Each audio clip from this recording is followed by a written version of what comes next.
Ketua Ikatan Arsitektur Indonesia Daerah Bali Kadek Pranajaya mengatakan, di Bali hanya pemerintah Kota Denpasar yang baru memiliki tim ahli bangunan gedung. Itu pun baru sebatas bangunan gedung yang memiliki kompleksitas yang tinggi, seperti halnya bangunan hotel.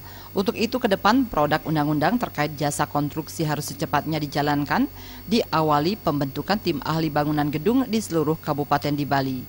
Contoh di Denpasar dan di Denpasar itu saat ini sudah ada tim ahli bangunan gedung, TABG namanya ya. Tim ahli bangunan gedung itu mereview semua desain-desain yang ada di Kota Denpasar.